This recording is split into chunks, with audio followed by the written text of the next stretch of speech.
everybody, I'm your man Dennis Pitzenbarger, and we're here at the Performance Racing Industry Show in the Dynocom booth. And you know what? Everybody wants to know what their horsepower and torque numbers are, and they want to do fine line tuning. And I've got Paul Arsenault, VP of Engineering, to tell me all about that. And you've got some really cool solutions. The guys that might not own their own shop, might have space constrictions. Talk about this great system you have. Well, this year we brought, again, our axle system. They're axle dynos that you bolt to the rear of the vehicle. It's slightly different than a chassis dynamometer, where a chassis dynamometer, you would obviously drive the wheels and tires on the rollers. In this year, we brought the entry level, which is the Dyno X pods. The Dyno X pods can hold up to 2,400 horsepower at the rear, and they're very, affordable. They're sub 30, in the low 30,000, and this year at the show, $27,995 for a set, and that's in two-wheel drive.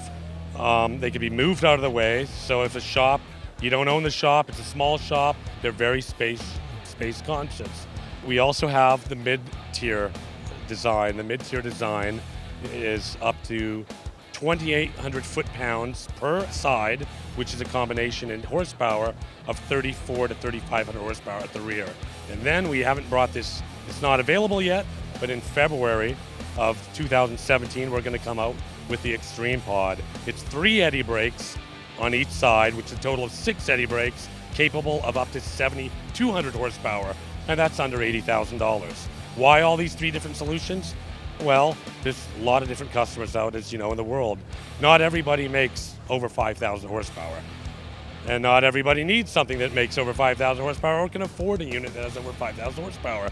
So the Dyno X pods, which we brought this year, can hold up to 2,400 horsepower, and as I said, they're $27,995. So it's a great solution for people who don't have space, people who are worried perhaps about tires and traction, has problems with cradle rolls, which we manufacture as well, can have the perception of having.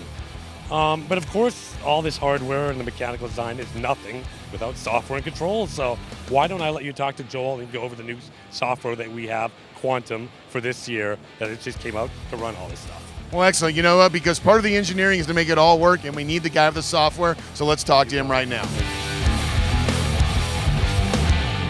Joel, talk about the software that you guys have developed for these, because you know what? All the hardware in the world doesn't do you any good unless you can extract that information and give it not only to your engine builder, but give it to the customer as well. The most important part of our dynos right now is the Quantum software. It's our new software. We debuted it last year. It's the amount of tests, the different kinds of tests you can do that are so important with this software. So you can do anything from virtual road simulation, you can do a slope test, constant load test, you can do a step test. Everything works flawlessly. It works phenomenally. You can hold load before any of the kind of tests, so that you can load up a big turbo. You can plot on trend charts and watch that while you're doing your steady state testing on the dyno. So it's just a ton of different kinds of tests that you can run, and on every single model, they work the same. They work perfectly. So. And you talked about some new technology, new laser as well for pickup, a lot more accuracy there as well. Yeah, instead of using an IR RPM pickup, now we're using a laser. It has a longer range. It works in more harsh conditions under higher heat. It's miles ahead of the old unit. It's just a really good unit. And me personally, I have a trailer dyno. I'm outside a lot, so I need something that can work in direct sunlight, and the laser does that. So. All right, well, you know what? There is a tremendous amount of information that people can find about not only your portable units, your in-ground units, or your great software. If people want to find that, where do they go? Where do they find it? They can look us up on the internet at dynocom.net or look us up on Facebook. There you go, dynocom.net. More right here from the Performance Racing Industry Show.